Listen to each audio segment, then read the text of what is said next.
About this time, Judah left home and moved to Adullam, where he stayed with a man named Hirah. There he saw a Canaanite woman, the daughter of Shua, and he married her. When he slept with her, she became pregnant and gave birth to a son, and he named the boy Then she became pregnant again and gave birth to another son, and she named him Onan. And when she gave birth to a third son, she named him Shelah. At the time of Shelah's birth, they were living in Kezib. In the course of time, Judah arranged for his firstborn son, to marry a young woman named Tamar. But was a wicked man in the Lord's sight, so the Lord took his life. Then Judah said to brother Onan, "Go and marry Tamar, as our law requires of the brother of a man who has died. You must produce an heir for your brother." But Onan was not willing to have a child who would not be his own heir. So whenever he had intercourse with his brother's wife, he spilled his semen on the ground. This prevented her from having a child who would belong to his brother. But the Lord considered it evil for Onan to deny a child to his dead brother, so the Lord took Onan's life too. Then Judah said to Tamar, his daughter-in-law, "Go back to your parents' home and remain a widow until my son Shelah is old enough to marry you." But Judah didn't really intend to do this because he was afraid Shelah would also die like his two brothers. So Tamar went back to live in her father's home. Some years later, Judah's wife died.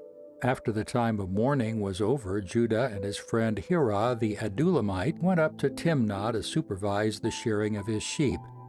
Someone told Tamar, "Look, your father-in-law is going up to Timnah to shear his sheep." Tamar was aware that Shelah had grown up, but no arrangements had been made for her to come and marry him. So she changed out of her widow's clothing and covered herself with a veil to disguise herself. Then she sat beside the road at the entrance to the village of Enaim, which is on the road to Timnah. Judah noticed her and thought she was a prostitute since she had covered her face. So he stopped and propositioned her. "Let me have sex with you," he said, not realizing that she was his own daughter-in-law. "How much will you pay to have sex with me?" Tamar asked. "I'll send you a young goat from my flock," Judah promised. "But what will you give me to guarantee that you will send the goat?" she asked. "What kind of guarantee do you want?" he replied. She answered, "Leave me your identification seal and its cord and the walking stick you are carrying." So Judah gave them to her. Then he had intercourse with her, and she became pregnant. Afterwards she went back home, took off her veil, and put on her widow's clothing as usual. Later, Judah asked his friend Hirah the Adullamite to take the young goat to the woman and to pick up the things he'd given her as his guarantee. But Hirah couldn't find her. So he asked the man who lived there, "Where can I find the shrine prostitute who was sitting beside the road at the entrance to Enaim?" "We've never had a shrine prostitute here," they replied. So Hirah returned to Judah and told him, "I couldn't find her anywhere, and the men of the village claim they've never had a shrine prostitute there." "Then let her keep the things I gave her," Judah said.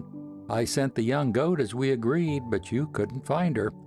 We'd be the laughingstock of the village if we went back again to look for her." About 3 months later, Judah was told, "Tamar, your daughter-in-law, has acted like a prostitute, and now, because of this, she's pregnant." "Bring her out and let her be burned," Judah demanded.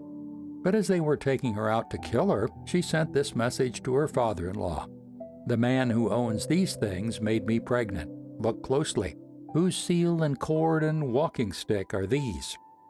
Judah recognized them immediately and said, "She is more righteous than I am, because I didn't arrange for her to marry my son Shelah." And Judah never slept with Tamar again. When the time came for Tamar to give birth, it was discovered she was carrying twins. While she was in labor, one of the babies reached out his hand. The midwife grabbed it and tied a scarlet string around the child's wrist, announcing, "This one came out first." But then he pulled back his hand, and out came his brother. "What?" the midwife exclaimed. "How do you break out first?" So he was named Perez. Then the baby with the scarlet string on his wrist was born, and he was named Zerah.